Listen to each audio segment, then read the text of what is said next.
श्री हरि भक्ति आस्था में हम श्री ग्रंथ भक्तमाल से श्री नर और नारायण श्री दत्तात्रेय अवतार की कथा सुनेंगे।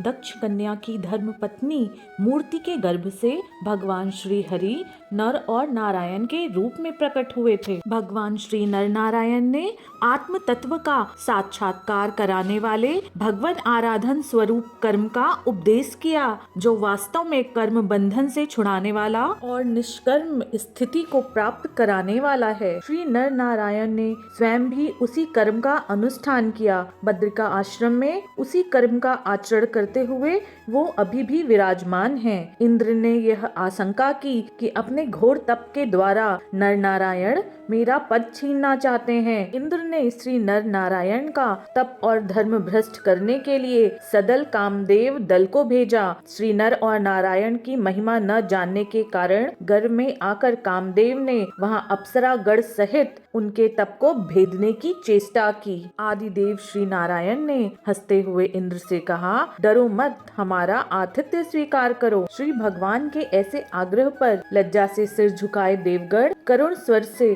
श्री भगवान की स्तुति की। भगवान ने अपने तपोबल से बहुत सी ऐसी रमणियां प्रकट की। उन्हीं में से एक अप्सरा उर्वशी नाम की थी। श्री भगवान के आज्ञा अनुसार जो आज्ञा ऐसा कहकर और उनको प्रणाम करके उर्वशी नामक अप्सरा को साथ लेकर स्वर्गलोक में इंद्र के पास चले गए। बार एक दैत्य ने भगवान सूर्य को तपस्या करके प्रसन्न किया और वर मांगा कि मेरे शरीर में 1000 कवच हों। जब कोई 1000 वर्ष युद्ध करे तब कहीं जाकर उसका एक कवच टूटे और कवच टूटते ही वह शत्रु मर जाए। इस राक्षस को मारने के लिए श्री नर नारायण का अवतार हुआ। भगवान नर नारायण और दैत्य का युद्ध शुरू हुआ। जब दैत्य अंत में भागकर सूर्य में लीन हो गया, यही वरदान द्वारा प्राप्त कवचधारी असुर द्वापर में कर्ण बना, जो गर्भ से ही कवच धारण करके पैदा हुआ था। तब नर और नारायण ही थे जिन्होंने अर्जुन और कृष्ण का रूप धर उसका वध किया।